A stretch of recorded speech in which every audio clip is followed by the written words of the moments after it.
Who wants to work for the man? Underpaid, underappreciated, unable to control your own destiny.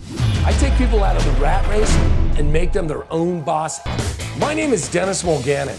I've been buying and selling small businesses for 25 years. From cupcake shops to locksmiths to laundromats. I built companies with over $250 million in annual sales and created over 5,000 jobs. People ask me if I have an MBA. I tell them, yeah, a massive bank account. This is Be Your Own Boss. Yeah, welcome to, my name's Dennis Mulgannon, first of all, and this is my cohort over here, Sean Hansen. And what is BYOB and why are we doing BYOB? Well, my background and people asking me to do a podcast has been going on for quite some time, and I've kind of said no to it a number of times, and I finally kind of broke down and said, you know what, everybody else is doing, why don't I jump in there too? So what you have here is we're going to be talking about small business America. We're going to be talking about franchising because that kind of represents 2/3 of small business today. And that's really where my background comes in and why we're doing the podcast. But this podcast is going to be different. At least I'm hoping it's going to be different. There's not going to be any, we're not going to BS you. There's not going to be hyperbole. We're going to state facts, state experience. 'Cause I've got a lot of it. About 30 years of doing this. And, you know, the key is that who should be watching this and maybe who shouldn't be watching it. Because I always tell people talk to me all the time and they go, hey, I'm an entrepreneur. And I go, nah, you're a full of manure. You should stay at W-2. You're not a Schedule C. And if you don't know the difference between those two, you know, Schedule C, small business owner, W-2, you're working for the man. I've transacted over 1,000 individuals into my brands over the last 25 years. Built 7 national franchise brands in the last 12 years, excuse me. Hasn't been easy, but I wouldn't change it for anything. The experience has just been phenomenal. And part of that is, is sharing that. And that's part of what, I got to quit slapping my knee. So here we go. Got to get used to a podcast. And we're not editing this thing. We're not going to edit anything. You might hear my dogs in the background. You might hear one of my kids. You might swear at me. That's not uncommon, but, and Sean, just by way of introduction, Sean works with my company, Franchise Scale, which develops franchise concepts, puts people into business, small business again. And Sean is that quintessential classic corporate guy. Been in corporate America and he'll tell his own story at some point during this first podcast, and this is our first, by the way. But I want to get to the core of what we're trying to accomplish here. We're not going to try to sell you anything. If you end up buying something from us down the road, that's lovely. I like money. But what we're trying to do is give a real true education on what small business ownership is like. We're going to have some experts, and these experts, nobody's going to be in IBM blue suits. Obviously, you can see I'm not. I actually brought out Pete Rose for the day, and if Pete Rose, yes. I'm a baseball guy, just so you know, so this will make more sense. But this is his 1975 All-Star ring, which I wear. I'm a big collector. And so I wanted to bring Pete out for good luck. When I filmed for CNBC, the television series BYOB, no, it hasn't appeared yet, Be Your Own Boss, Buy Your Own Business, I wore this ring in every single episode, so it was kind of my good luck charm. So, Petey, don't let me down. But really what we want to accomplish here is education, but a big dose of reality of what it's really like to own a small business. The fact that a lot of people call me the franchise guy, and that's great. I appreciate that. But really, franchising is simply the means to own a small business, but hopefully with a safety last included. And what I mean by that is processes, experience, trial and error, failure. And that's really what a franchise system should be, making most of the mistakes so that when somebody is looking to, getting really serious about not working for the man or looking for their new business or whatever position they're in life at that point, they should have a better opportunity to succeed. And I always tell people, over 1,000 franchisees in my systems, and I'd love to sit here and tell you I have 1,000 success stories, but I would be lying to you, which I won't do. It's a bell curve like anything in life. I always have overachievers in my systems. I have achievers and I have underachievers. Luckily, generally single digit on the underachievers, but that I think is as important to understand why people struggle or fail at something as much as why people are successful, right? That's easy to talk about, and my hand goes up. I failed twice at franchising companies, went broke twice. Wear it on my sleeve. Willing to talk about it with anybody. When I get interviewed by the press, I talk about it. I lead with it. I don't know if there's a whole boatload of Band-Aids and scar tissue from failing, and it hurts. You literally do wear it on your sleeve. What's your arm say? Never confuse a single defeat with a final defeat. F. Scott Fitzgerald, my favorite author, simply means get your ass back up and fight again. I mean, we all hear, you've got to go through failure to succeed. I'll tell you, I wish I'd started with success. Would have been a lot easier road, but I didn't. I failed. I failed miserably twice. So much so that I lived out of my car for a period of time. It was bad, and I don't wish that on anybody. And that's kind of part of what we're trying to communicate here in a very realistic fashion. That I've got broad shoulders. Jump on these shoulders. Live vicariously through me. And, my team because these people, they've done it. There's no, our backgrounds support it. You can, like people do, let me Google this guy. Go Google me. It's fine. Knee slapping, I got to stop it. That and dogs barking. That's true. But you talk about some of the failures, and I think that's one of the key things here about, why do the podcast now at this point, and really as we see worst economy we've had, tons of unemployment, tons of people sort of at the precipice of failure, and you've been there. And so it's really about helping educate people to say, hey, here's how you can achieve success. And who are you talking to? Well, I think it goes a little bit deeper than that. Is a lot of people don't realize they have a choice. Meaning, went to high school, got a 4-year degree. I deal with a lot of MBAs. And I don't have an MBA. I don't have a 4-year degree. What's your MBA? My MBA is a massive bank account. That's in the opening credits for the TV series, and I was a little uncomfortable saying it, but I said it, so it's on there. But there's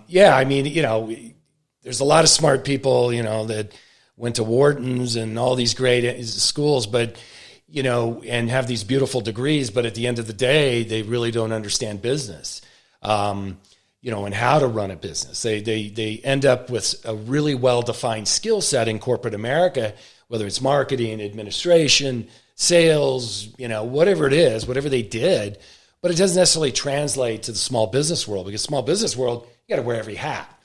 So, who's probably going to watch this? And again, I understand I'm not everybody's cup of tea.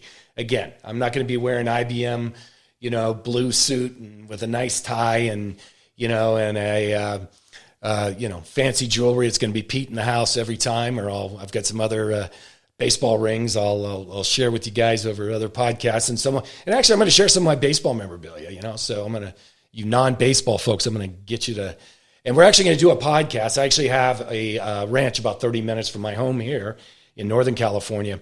And we built a miniature version of Fenway Park. It's a wiffle ball field, and we raise money for charities, primarily pediatric cancer research. And COVID-19, of course, right now, we can't hold events up there, but we will be doing that again. And but really our focus is, I always tell people there's 75% of my prospects that I talk to, and in any given year, I'm probably talking to over 1,000 people, plus. I haven't even done the math. I'll probably try to do that at some point to figure it out. But, 1,000 people, and 75% of them are in one of these two buckets. There's 3 buckets. I'll talk about the third bucket last, because that's the easy bucket. The first 2 buckets are, I've been in corporate America for 10, 20, 30 years, whatever it is, and I am tired of getting riffed. I'm tired of moving my family. I'm tired of not seeing my kids grow up. I'm tired of, 18-hour days where the benefit is not going to me. I have great salary, great package. That's wonderful. But, I'm not going to get the benefit of my efforts in a long-term capacity other than hopefully some type of, retirement account at the end of the day. And hopefully I'm saving for that day of retirement at some point. Oh, wait, that's me.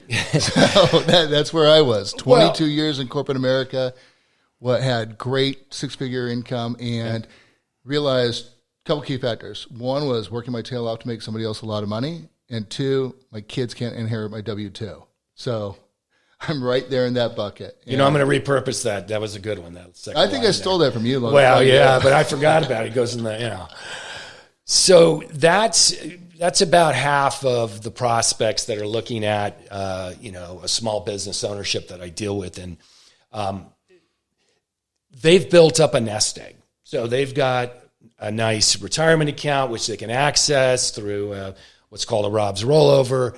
They can get SBA funded. So they're comfortable leaving their career and venturing out into a small business ownership because they are just burnt out. I mean, I hear it every day of my life, and I feel bad for them. They're just their burnout is extreme. We all maybe think that doesn't translate to our families and our social lives, but it does. It does. And so that person's kind of in a power position because they've made the choice and the decision that I'm going to take that risk. It's scarier than hell, though. I know. You're in a power position. But the other part of those corporate guys in that 75 and gals in that 75% is even scarier because they're, the corporate executive, corporate middle manager, whatever it is, who has been out of work for 6 months or a year. And the economy isn't, really going to translate to them getting another job and replacing that $250,000 a year package. It doesn't exist anymore. So they're desperate. I mean, they're in a desperate mode. And that I even feel more sorry for because maybe they didn't build up the nest egg quite as big and they want to go back. They're, in their mindset, they're a W-2 person. Well, they've got to become a Schedule C or a 1099. They've got to figure it out because they've got this burn rate they're going through, whatever that is every month, and their savings is dwindling, and they got to make a decision because they just can't get a job. They can't get back in. That $200,000 a year package was replaced by a $60,000 or $70,000 millennial. But both of those typically have skills that are translatable to small business ownership. Most of the time they are, absolutely. I mean, especially if, they came from a company that had really great systems and processes in place. So, that's what franchising should be, is we should give our franchisees that, I always call it a business in a box, i.e. a franchise system. And, those processes should translate for them. Maybe they don't have a strong marketing background. Maybe they're not comfortable on the marketing side. Well, the franchise system can solve that. So there's, we can play to franchisees' weaknesses with most of our concepts. Because not everybody's going to come in, with full strength, right? They're going to have a weakness in their, on their resume that they never knew. Because at the end of the day, the one thing to think about is that, you're going to bear the fruit of your efforts, but you're going to wear every hat too. And I love that about small business. You're making all the independent decisions, whether it's a franchise or you're buying an existing business or you're starting a business from scratch, whatever it is, you're the CEO, COO, CIO, you're everything. And of course, in a franchise system, you have backup, right? And that there's a team, there's a partnership. And I hate calling it franchisee, franchisor. That's why when I talk to prospects for my brands, I say, look, we're looking for you guys as a partner. This is, we got to get to know you on a social level because we want to like who we move forward with. And, my founders of most of my companies have learned that there should be some level of, bonding between, the franchise company and the prospect. You should, really try to understand their culture, what they're trying to do. I'm getting a little, off the beaten path here, but end of the day, it makes it a lot more agreeable because there's a trust that's built between the two. And part of franchise development, which is a lot of people call franchise sales, but is, the vetting process, mutual vetting between the two. And it's just critical. Oh, absolutely. You've got to have, shared value system, shared belief, and really be generally in alignment. Otherwise, it is like, almost like a family, right? You're part of that extended team and shared culture to be able to grow together as you launch and grow a brand. Well, and it should be. I mean, that's, that culture as a franchise starts to mature becomes really critical. In the beginning, you've got your first dozen franchisees. I mean, they're basically founders. I always tell them that, hey, you're in the first group. You're going to help us, fix things that aren't right. You're going to help us define it. You're going to get some level of favored nation status because of the fact that you're an early adopter in a newer brand, at least a franchise brand. Most of my companies have been operating 10, 20. I mean, if you take my TFL brand out of Boston, Commercial Locksmith, Flying Locksmith, 1946. I mean, they operated for 75 years. They know how to run a commercial security integration company. The franchise part is where, that was new to them when I took that brand to market. So that's 75%. I'm going to guess most people that are watching this, whether you've spoken to me historically, you were one of my prospects, or you've thought about it, however you got to this podcast, that's 3/4 of the folks that I talk to on a regular basis who are looking at going into small business ownership. The other 25% are what I call the easy prospects. And what I mean by that, they've owned a small business before. They get it. They're just looking for their next widget. What business, they tend to be more analytical of the opportunity because they know the trials and tribulations of owning a small business.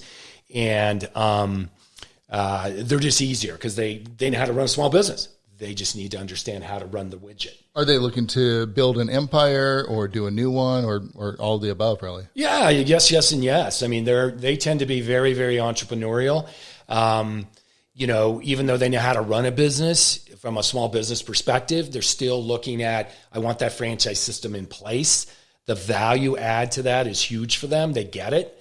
A lot of times they're coming from another franchise. Maybe they owned it for 5, 10, 15 years. For whatever reason, they sold it and they're looking for their new venture. And, it's exciting because you don't have to educate them per se on that relationship, between the two entities, the franchisor and the franchisee. They get that part of it and they get the value associated with that. So you talked a lot about people looking at becoming franchisees, joining a team, joining a system, et cetera. What about the rest of our audience? We want to talk about people that might want to have a good, successful business and maybe franchise it.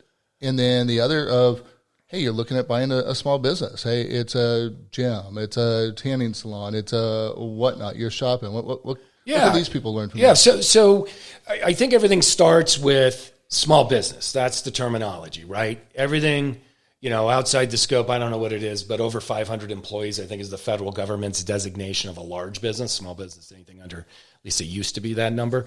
But as we know, small businesses, it's all the restaurants, it's all the fitness, gyms, it's the plumber, it's all those guys. They make up, those are my heroes in the economy in America today. I mean, I love people that run a small business. I mean, it's the core of America. I mean, that's very, corny, but for me, I'm a believer in that system, that entrepreneurial side of taking the chance. But so from the perspective of this podcast, it all starts with small business. And what are the offshoots of that? Well, that is absolutely buying an existing small business, understanding how to vet it, not just from a financial sense, but from a lifestyle sense. When I shot the 4 episodes for CNBC, BYOB, that's what we did. We bought a small business. We shot an episode in D.C., Washington, D.C. We shot one in Orange County and 2 in the Dallas-Fort Worth area, 2 episodes. Shot them all in 30 days. And I had to buy a business for somebody in 1 week, net 5 days, Monday through Friday, because the 30-person crew and I, picked up on Saturday, flew Sunday, got ready to shoot the next episode. It's a very grueling process to film these shows. So, it's great. We had like 8 associate producers and they're throwing me businesses left and right. But that vetting process is critical. And that's part of what I do. And part of what my team will help people do is to vet an existing business. The other side is buying an existing franchise, which is really more similar, right, to buying an existing business that's non-franchised. Resell? Yeah, resell, exactly. And then there's, buying a franchise and building, the business from scratch in a system. And let's remember, there's over 4,000 franchise concepts now. Yeah. And the numbers I hear is only 10% sell more than 10 new franchises a year. So there's a lot of noise out there for people, but to legitimize a concept, and I think that's where my success has come in, developing 7 concepts in the last 12 years, including home care assistance, which is in the senior care space, junking in the junk removal and recycling space, flying locksmiths, now more known as TFL, security integration and commercial locksmithing, Nerds to Go, which is mobile IT services, surface experts, hard surface repairs, one of the hottest concepts in America right now, WaveMax, the hottest concept in America. I'm so lucky, and so are you. Laundromats, first-time laundromats. Think about that. Have been successfully franchised. And then our newest baby, CAC, children's art classes, which is really intriguing and not kind of outside the norm of what I usually franchise, but really an art academy, kindergarten to high school. And we take these kids and give them such a valuable education on art, which I think most of us listening to this would agree is really missing in our school systems today. So, those 7 brands, none of them are really that sexy, but I always say 3 things to people. If you can get Amazon offshored or it can get done on the internet, you're probably not going to be in business very long. The world's a changing, and this is all pre-COVID and, pre-pandemic. My wife gets our toilet paper delivered by Amazon same day. I mean, the world has moved to a mobile systems. And so I try to focus my businesses on that, or very unique businesses that, they're like CAC, children's art classes, their value proposition is a real strong proprietary, educational system for children, or Surface Experts, which is a proprietary hard surface repair, which is like magical. It's just incredible. And so most people know like Subway and McDonald's, but I mean, really more of the service brands and things. People don't really realize what opportunities are out there. Yeah, no, I mean, that's a great point. It's all over the map. I mean, there's not an industry that really today, I mean, if we think about, just take a very global, the NBA is a franchise. Verizon is a franchise. Major League Baseball, car dealer, Nissan, Chevy. That's all franchises. Now it's business distribution of products and services at the end of the day, and that's the other thing a lot of people don't realize. Because I'll hear people go, "Oh, it's a franchise." I go, "Yeah, that's a good thing." We're regulated by the Federal Trade Commission.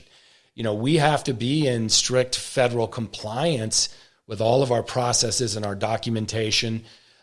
We have to issue what's called an FDD, a franchise disclosure document, which is roughly 150 pages of, it's not a marketing document, trust me.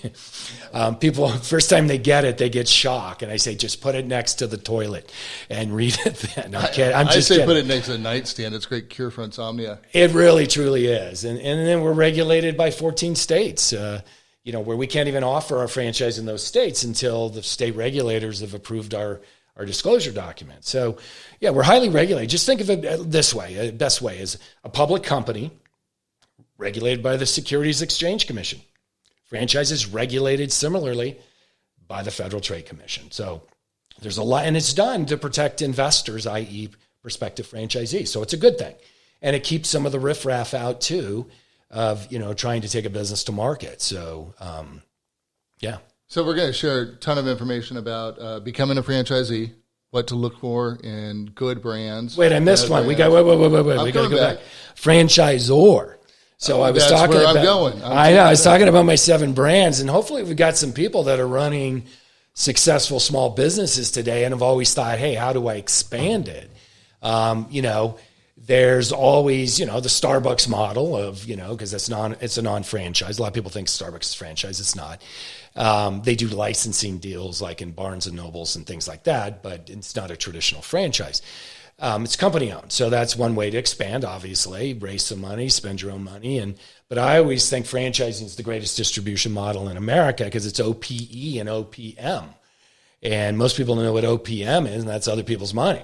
That's somebody investing in your business and becoming a franchisee. And the other one is OPE. It's other people's efforts.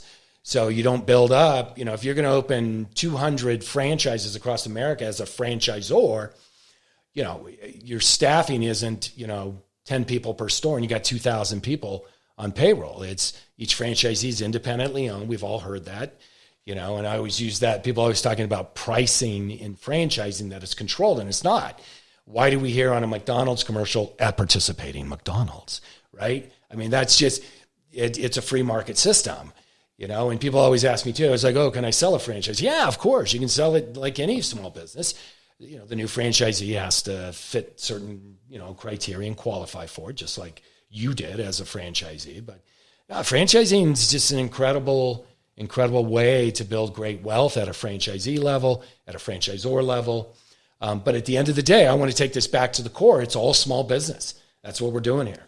And that's what we want to educate you on. Well, you mentioned, let's use WaveMax as a good example, where Mike could have over 20 years built out 100 laundromats, but in a matter of 50 years, but in a matter of 3 years, we now have franchisees. We have roughly 20 open. I know the numbers off the top of your head. So we signed 3 more this week. Or we're going to sign 3 more this week. So puts us, I believe, at 54 franchisees, opening about 110 units. We've got 19 operational today, 25 under construction. And that model is a little bit different than traditional franchising because it's an investor model.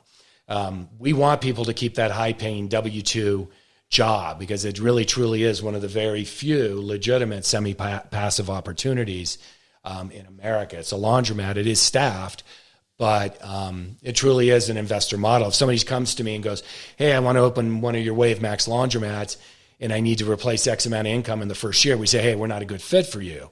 Keep that job and over, 3, 5, 7 years, open 2 or 3 of these, and you can transition out. But we're really driven on it as an investor model. High W-2 wage earners, people that own other small businesses, retired, syndicated investor groups like doctor groups, pulling resources and money, because they're looking at diversification outside the stock market and outside of real estate holdings. So that model is unique and different, at least for me, because 95% of my franchisees are generally W-2 income replacement. Hey, in the first 6, 12, 18 months, I need to replace X. And, can it get there? And it's always, well, can you get there? We have the systems in place. We have been, and there it goes back to that bell curve. Are you an achiever, an overachiever, and hopefully not an underachiever? So, well, and, going back to that third audience, really highlighting, maybe 50 years to grow out WaveMax to where it is here in 3.5 short years. And really, it's the power of your background with, as you highlighted, some of the failures early on, but really successes over the last 12, 15 years to be able to coach, mentor, support, and even say no. I think one of the things that I'm always entertained by, and hopefully we're going to entertain that on the podcast, is you get pitched 1 to 2 concepts every week to bring to market. Right. And so out of 100 that you see a year, you bring 1, maybe 2 to market. So I might be fast forwarding, and we should have a session just on this topic, but who are you typically looking for? What sort of gets you excited about maybe bringing them in? Again, I'm going to look at the concept, and I'll give anybody 20, 30 minutes of my time to pitch me. It's great. As long as it's live on the podcast. Well, yeah, we can, that'd be wonderful. And I'll never be disrespectful, but I'll be very direct with people and very transparent. And I always tell people, look, it's just my opinion. Go to somebody else. I don't think you have sometimes I fall in love with the concept, but I don't fall in love with the founder. And I'm at that point in my career, I'm lucky enough, I get to work with people that I like. I'm not going to take a concept that I know I can go blow up and, do 200-300 deals in 5 years and make a ton of money. That's awesome. But not if I don't like my founders and I don't believe I can mentor them to, I always tell my founders, look, I'm going to blow this up. I'm going to take you to the promised land. Don't let me, after the end of year 1, seeing 3 Lamborghinis, different colors at the, in the office parking spaces. Cause you know what, somebody's going to, I'm going to take care of business on that. Meaning reinvest those funds back into infrastructure and growing the business. And so, I get pitched in 90, whatever it is, 90, 95% of the time. I say no, I respectfully decline. Because do we really need another yogurt franchise? Do we really need another sandwich franchise? Maybe, not yogurt, but maybe, a sandwich franchise. But, I really, look at underserved markets. or markets that have really poor service levels historically. So they're fragmented. There's no, regional players, let alone, national players. A good example of that is the commercial locksmith, TFL. When they pitched me, it's a family business. Again, I said it earlier. It started in 1946 by the grandfather, got out of World War II. And now it's, the son of the founder and his two sons. And they weren't going to be locksmiths, but they knew they had a business that was viable to grow. And they looked at expanding they're out of Boston area. They looked at expanding on an acquisition model. But then they Googled franchising, and I came up in an Inc. magazine article. They reached out to me, and they were very apprehensive. They didn't think I'd be interested. I'm like, locksmithing? Sure. If you were a yogurt shop, I'm not going to say sure, but let's talk. And, it became the fastest growing new concept in 2017. I think we did like 62 deals. And I mean, it was crazy. And we were opening all across the country. It was bedlam. Boy, was it fun. I mean, when you get the tiger by the tail, and what I was leading up to is that industry was completely fragmented. It was really just like us, TFL. It was a father to son business, but the sons, the millennials, weren't grasping. They wanted to be YouTube stars. Sorry, I'm just making a bad joke, but they didn't want to get into the family business and be a locksmith. And really, we think of locksmithing, but that's part of the business, but it's really security integration. I mean, what is a bigger industry in America today than personal security? To protect ourselves and to protect assets that we own. It's huge. I mean, and so, that was 2016 when I launched it. I'd met the family latter part of 2015, fell in love with them, fell in love with the concept. In fact, both our families all went to Ireland in 2017. I'm a little Irish, Mulgannon. They're McMinnons, and, had a great time in Ireland. And it's been a great run. I mean, I think we're now... I know we're north of 100 franchisees. We're dominating the market. And what's been amazing to me, and hopefully this podcast doesn't generate somebody to do it, but nobody's ripped me off. There hasn't been. When I launched Junk King, there was 1-800-GOT-JUNK. They were the 800-pound gorilla, and they were pretty much sold out in the U.S., and there was College Hunks Hauling Junk, which I could never understand the name, but whatever. And they were kind of a fledgling. They've done pretty well.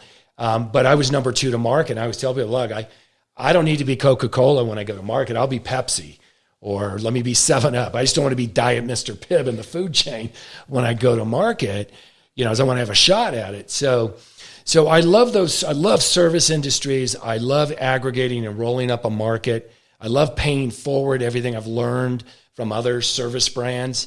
And that's really, if we look at the last, the 12-year, 13-year run here, they've been service brands primarily. And I treat WaveMax as a service brand. I tell everybody, listen, we don't do anything proprietary. We just do it better. Our stores are stunning and gorgeous, and they're right size. And we can get in. I don't want to just talk about my brands on this podcast, but it's the reality that I have and the background that I have. Your children, right? Yeah, they're my babies. I have, and I have 4 kids, ages 30, 27, 13, and 11. So.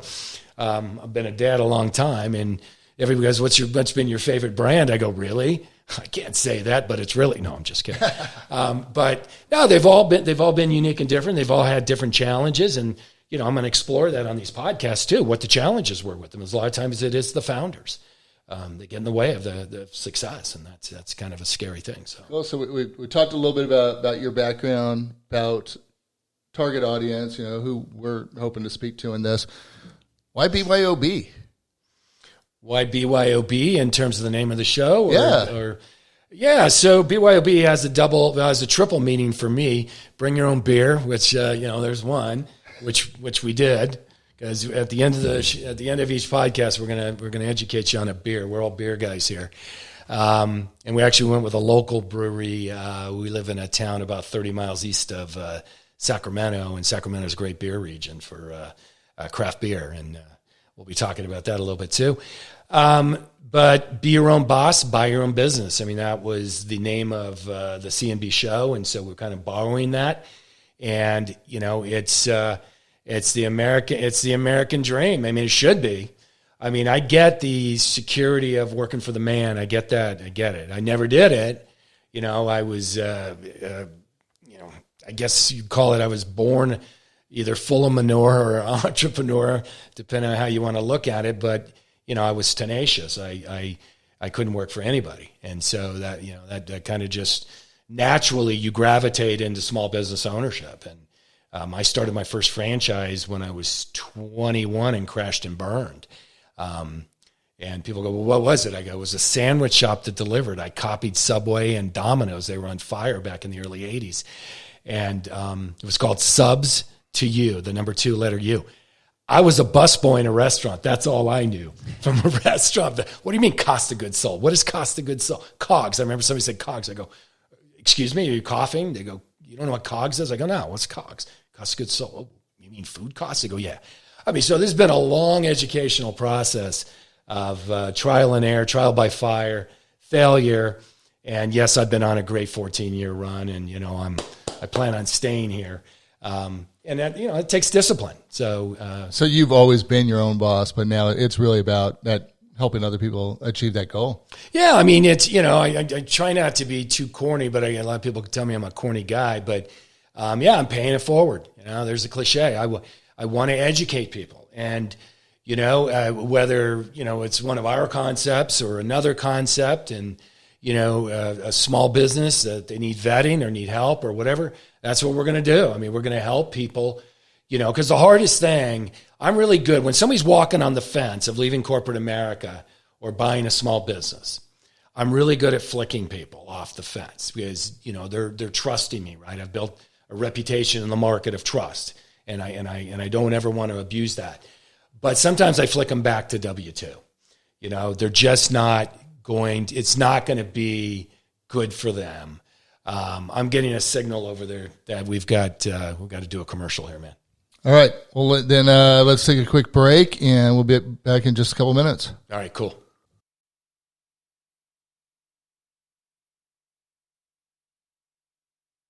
Well, thanks for coming back. You know, yeah, you heard the television. I mean, not the television, they're commercials. Yeah, we're representing big time with, you know, Coca-Cola, IBM, and Intel. Yeah, those are our first sponsors on our first podcast. I know, I'm just kidding. One day. But, you know, we are going to do, you know, occasionally I'm going to have a guest on. And, you know, it's going to be a little bit different. It's going to be more listening to them. I always tell people I hate talking at people. I want to hear what people want to know. I mean, I can talk at people all day long, but I really want people to figure out what they want to know. And so for this first podcast, we have Brent Dowling. He's the CEO of a company called Raintree out of Denver, Colorado, and him and his business partner, Mike Edwards. I go way back with Mike in franchising. He's kind of what I always call my best friend in franchising, and Brent's become a pretty good beer drinking buddy too. But they do similarly what I do in terms of taking concepts, you know, proven small businesses and blowing them up through a franchise model. And, you know, they've gone through trials and tribulations like I have, but they do a fantastic job. And I can't really say that about a lot of the Fran Dev, what we call Fran Dev, franchise development companies out there. A lot of them, you know, they just don't understand small business. They're just into it to sell franchises. But, you know, these guys care. You know, they tend to take equity in the businesses too, like I do, because I want to be on the, you know, I want to be on the upside of developing these concepts. But anyways, long-winded, Brent is my down under friend from Australia, and love the accent. I wish it was a female accent, but we're going to have to just deal with a male Aussie accent here. But Brent, one of the things I want to talk to you about today was mostly the 800-pound gorilla in everybody's room right now, and that's, you know, COVID-19 and the pandemic and how it's kind of affected your business since March. And, you know, we're mid-November now, and you know, the good, the bad, the you know, what's the upside? What are you guys seeing? And all that good stuff. So I'll shut up here. And well, I want him to introduce himself too before he just talks about that evil gorilla in the room. Yeah, no, good idea. Go ahead, Brent. Yeah, so thank you, Dennis. It's always a pleasure. Sean, you too. Good to see you, boys. Yeah, you said it, man. I work at Raintree. We develop franchise companies. We try and find really, really good ones out of the 3,500 out there. We've identified 16 of them right now, which we think are solid. And that's like you, Dennis. I spend most of my days just kind of searching through these brands, looking at what they've got to offer, looking at what their franchise owners are doing, looking at the numbers they're putting up, and then hopefully finding the few that we think we can help. And it's fun. We have a good time. We have an eclectic mix here of brands from food to pet to retail to service. Brand new franchises to some of the bigger ones out there, and it keeps it interesting. But yeah, I think very similar to what you do. We just try and find really good franchise brands, and we're pretty ruthless about making sure that people fit them properly, and we only award franchises when we see that fit. And that's what we do, and that's who I represent. It's a ton of fun. Thanks for having me. It's a ton of fun, isn't it? I always tell people, it's like when I take, I had a home care assistants, and I was in Palo Alto, California, one unit operating, and then a few years later you're in, Buffalo, New York, and you see a home care assistant's office. It's awesome when you kind of take it from embryo and get it to walk and then, and then it's running, and then it becomes a national brand. It's a lot of fun developing concepts. And I look forward to having Brent back on, because we're going to have a little baseball overload in my world. But we can talk snowboarding with Brent all day, all night. So that's my world. I know this wide angle camera really doesn't make it look like I could ride a board, but I could barely. I could probably keep up with him. Not do the big airs though. But great to have you. Great to have the opportunity to talk. So let's digress. Go back to this. It's not even, a gorilla in a room. It's like King Kong pounding on the side of our homes these days. What's that doing with you and the Raintree brands these days, Brent? Yeah, I mean, it's a topic of hot discussion this year for sure.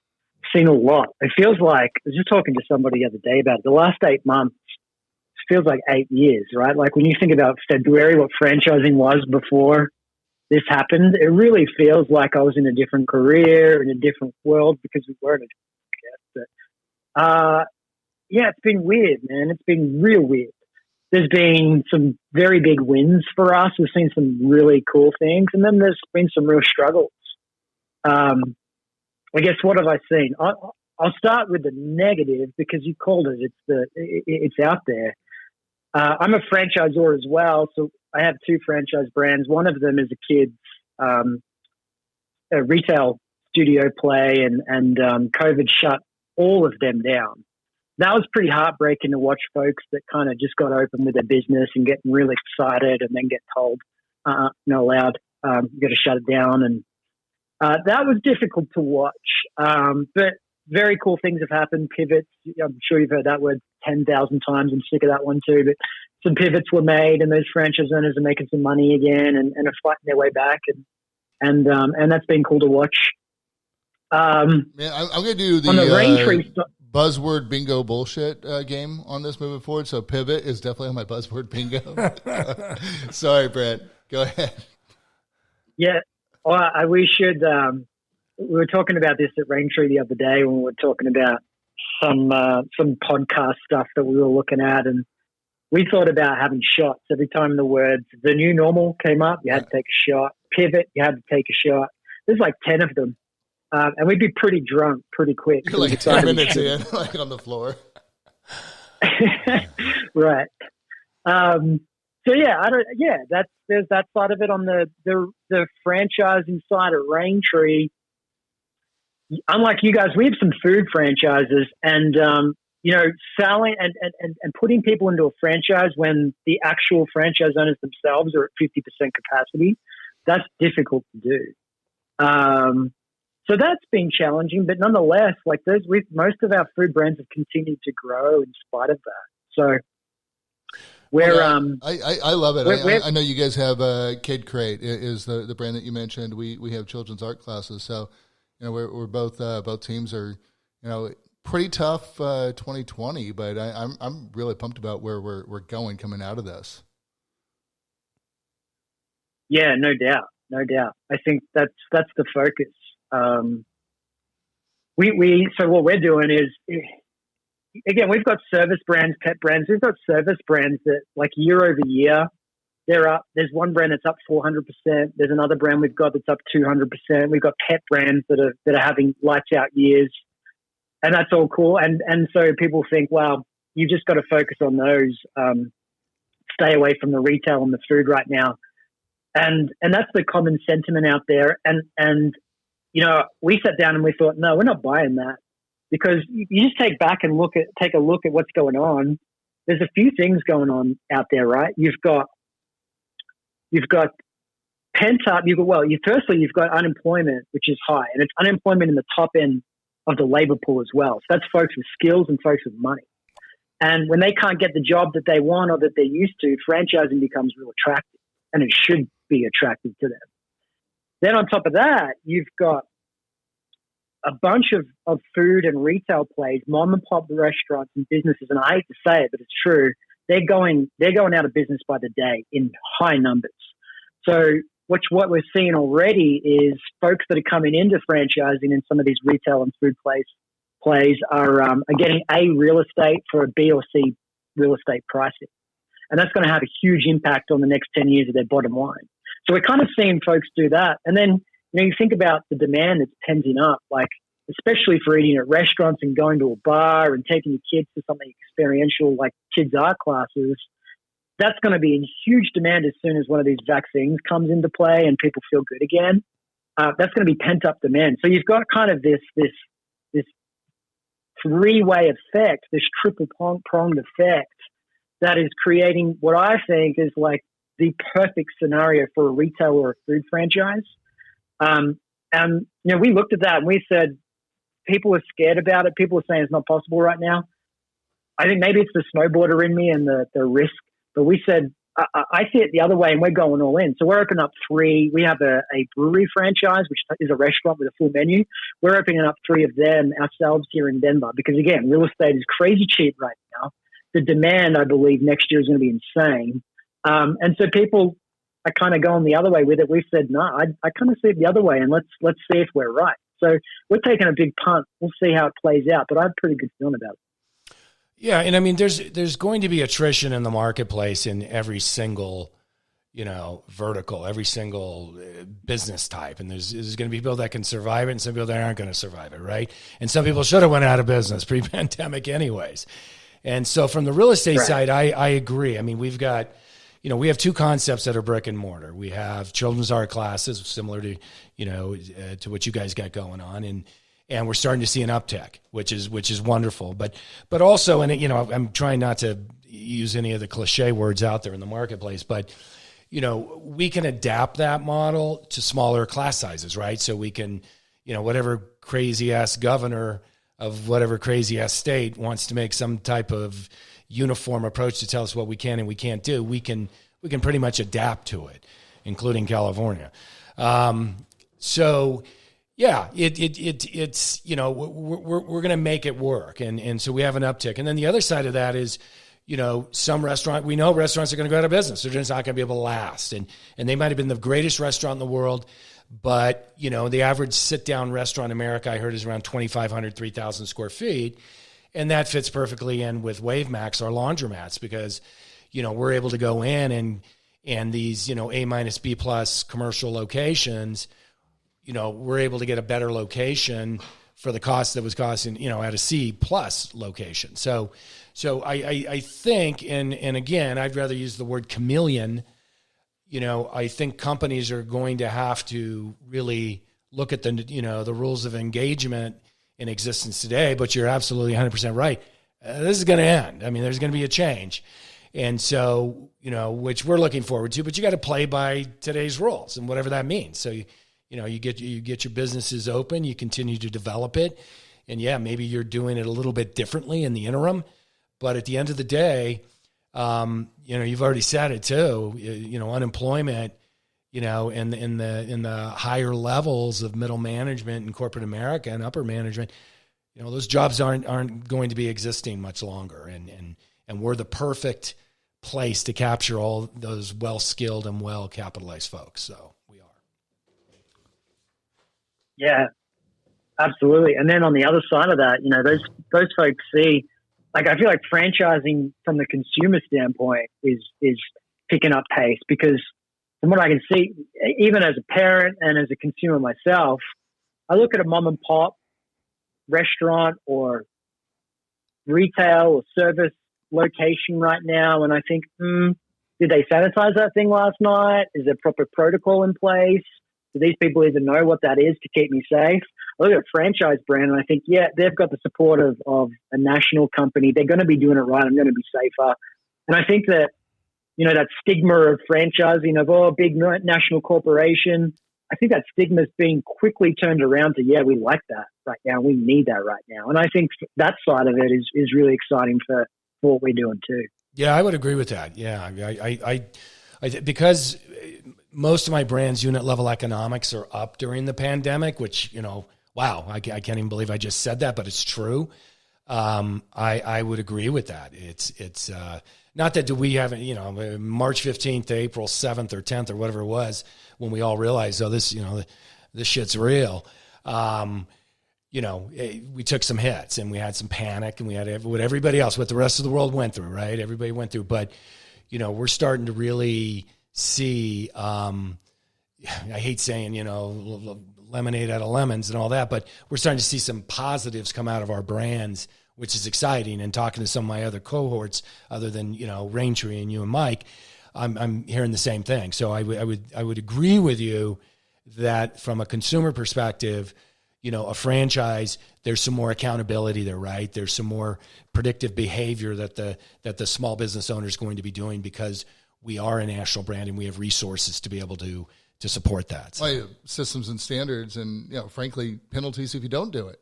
Right. So, I mean, I like that point of, that's going to be a more safe, secure, clean, sanitary environment to take your family to. Or I do like that idea of opening a couple breweries there in Denver. Looking forward to visiting you guys here this winter. Let's do it. Beer will be cold. Yeah, well, the beer warms you up, right? At least that's what I tell people. So, in fact, are we at that point in the show? What's that? Oh, we're getting close because I wanted to digress real quick a little bit on snowboarding because you knew I would. So my son just signed up for the Boreal race team. So I'm really pumped. He's actually doing a little AV support for us. So Brent, I know I'm going to spend what will feel like 8 years talking about baseball. So I just wanted to pass that on to you. Tell the folks, I mean, what's your background in snowboarding? It's what brought me over to the States originally. Actually, I was doing some competitive snowboarding here in Colorado, and I mainly did slope style, so the jumps and rails and stuff.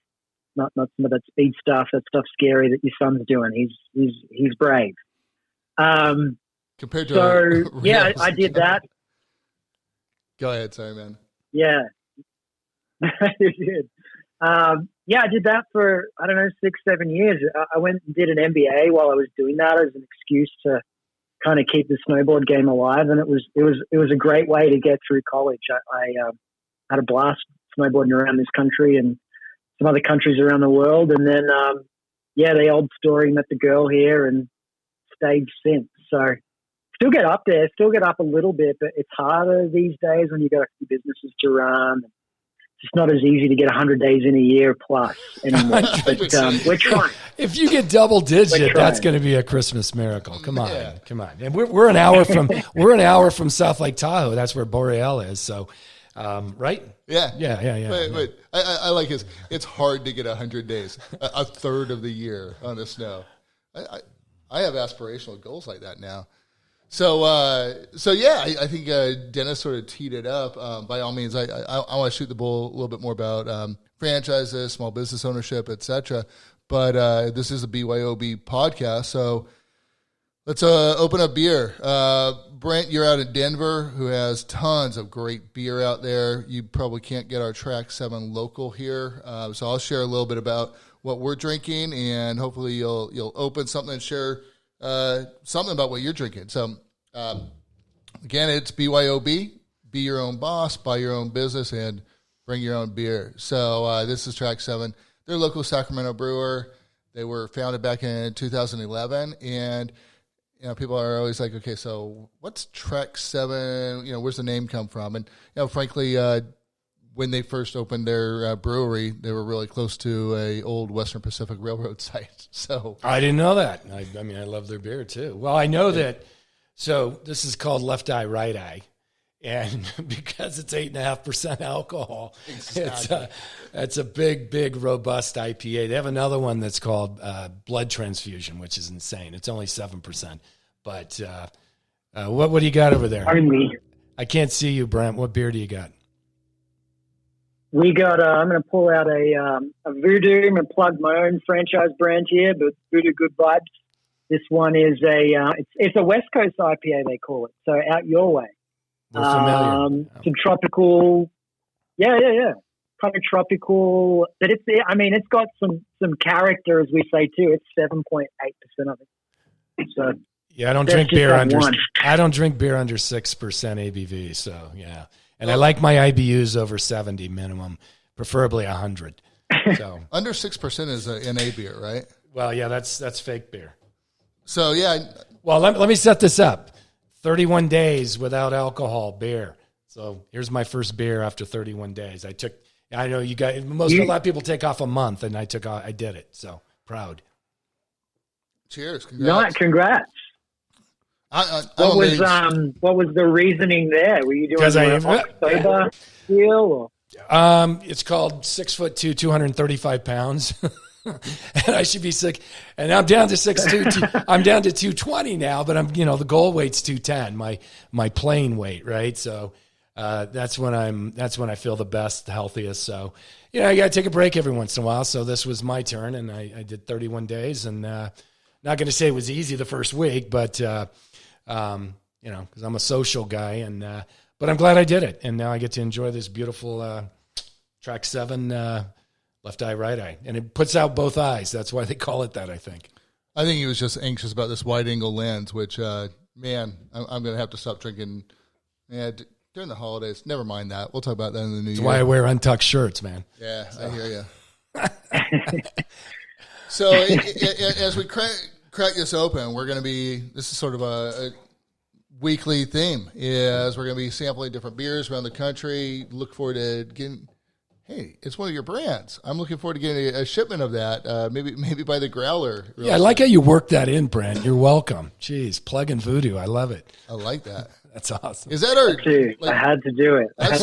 I've seen Voodoo. Can I get that out here, or is it just local there? No, we just sold a franchise basically all of Vegas. So as of probably like 4 or 5 months from now, you can get on a quick flight to Vegas and get it. And you should. It's $70 internationally awarded. It's good stuff. Awesome. Are they going to be bottling, do anything like that, or just really focus on that restaurant location? Just out of the pub. Yeah, nice. That's the beauty of that franchise model, right? Is we've got entire warehouses and facilities back in Pittsburgh that just do this for the franchise owners. Because brewing beer, it sounds fun. It is brutal work. It is not pretty. But when you're a franchise owner, they do all that for you. It rocks up to your pub. You get to be the hero and serve the good stuff to your community and do it that way. So that's awesome. So sounds attractive. Shipping kegs out. Yeah. Yep. Nice. That's right. And I'll make sure to send you guys some so you can sample a different one every week. Yeah, right out there, Dennis has 2 handles on tap. One's usually nitro coffee and something yummy. It's the balancing act: caffeine, beer. So nice. Well, the problem is, I think a good 3 or 4 of the ones I'll send you are under 6%. So I may just have to scratch it out with a marker and write 8% on it so Dennis actually drinks it. Just put a little label over it. I'm pretty blind, so I won't even be able to see it. So yeah. That's true. So I threatened before we hopped on this to ask you guys. Both of you guys have, frankly, decades of franchise development experience. I got 2 questions. What is the brand that got away? The concept that maybe you didn't believe in or didn't really get your arms around, and you're like, wow, that thing was amazing. I passed on it. And then what's the weirdest ass concept that you've been pitched to bring to market? You want to go first, Brent? Rochambeau. Take it away, my man. Yeah, I mean, I'm trying to think because that came out of nowhere in terms of the question. Again, we don't want to be scripted, but I'm trying to think because I've been pitched so many times. I'm gonna pull two tigers out of the one that I missed on, which I'm not going to give the actual brand, but I should have paid more attention to it. It was a solar company that ended up franchising. Has been wildly successful in franchising. And it was a local company, so it was I was living in the San Francisco Bay Area. This is about, 13, 14 years ago. I just launched Home Care Assistance, and I got pitched on it, and I didn't pursue it, and I should have. Great, the company's done phenomenally well. The one that I did not franchise was out of Chicago, I remember. And I'm not saying it's a bad business, and I'm never going to case on how somebody makes, but it was literally, and it was a mobile service business, which is my love of business, but I just couldn't get into dog poop cleanup franchising. I just couldn't do it.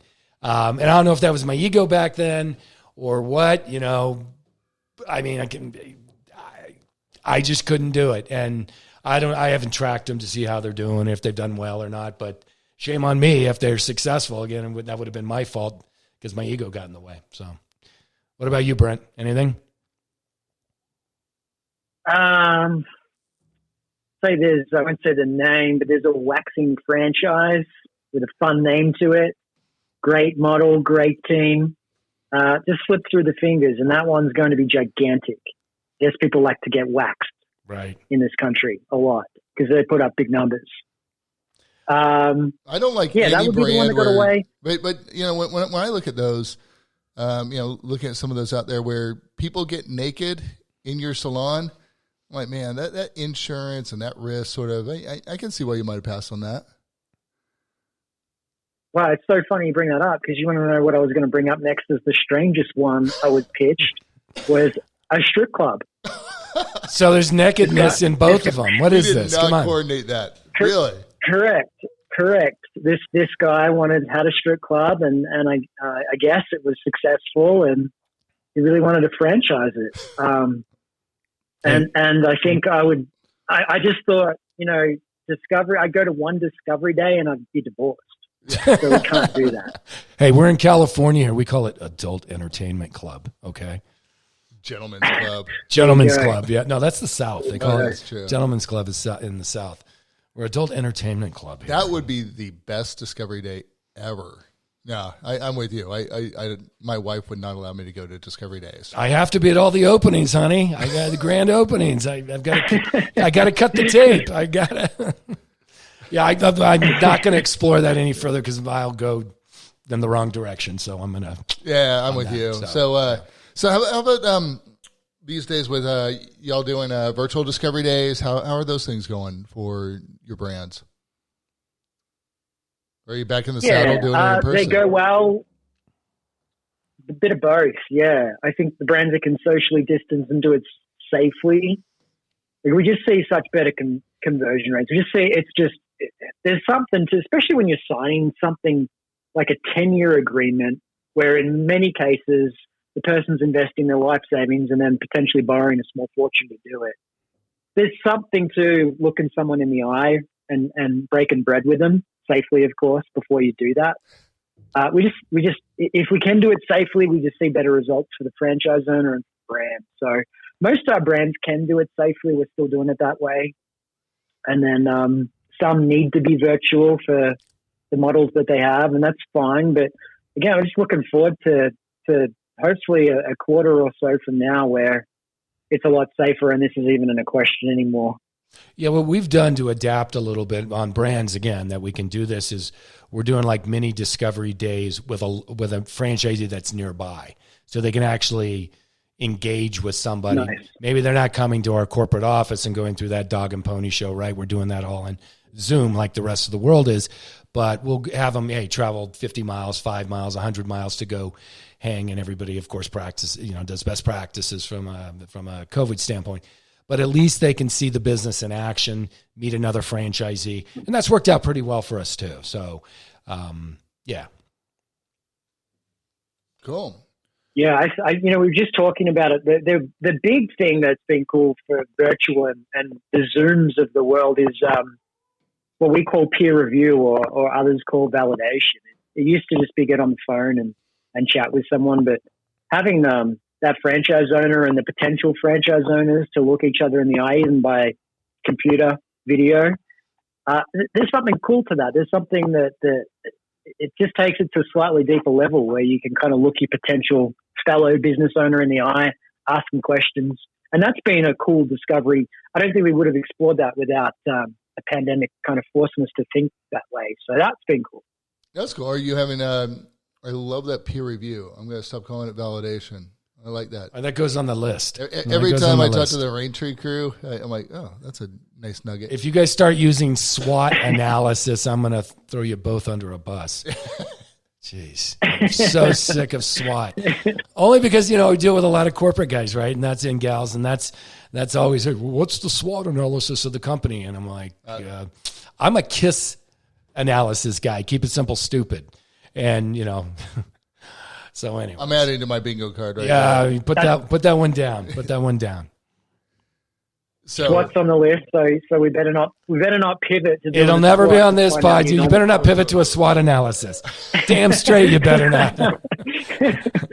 You won't be drinking any more beer with me, brother. So. All right. Well, I think we're good. We appreciate you being on the first one, man. I did a pretty long intro about we're going to be very transparent, very direct, and not BS anybody. And we're not putting on the IBM blue suits and try to impress you. We're here to educate small business. It happens to be a lot of what we do is in franchising. But at the end of the day, right, Brent, this is small business America, and that's what we care about, right? Absolutely. And I think the thing I appreciate about you guys too is, and it's our core value. It's like our second core value. It's have fun. Like so many people in this industry get so stiff about this. And it's really fun putting people into their dream businesses and you and I looking at franchise brands all day and shooting the shit that way. It's fun, man. And I appreciate that you guys know how to have fun and enjoy this business. So that's been something that I've learned from you and just wanted to pass that on. I love it, and we're not going to stop. So, and hopefully, if we get a little bit of an audience going here, we're just going to have fun every single week. Well, that's one of the key things, Brent. We look forward to first. Thanks for being on the first episode, and then look forward to working with you. We're going to get some great candidates, hopefully good businesses that might want to become franchise. They might be a fit for franchise scale team, for Raintree, for some weird, great marriage made in heaven to bring best of both worlds there. So really appreciate you coming on, and cheers, buddy. Thank you. Thanks, Brent. Appreciate it. Cheers, Dennis. Cheers, Sean. Thanks, guys. Talk to you later.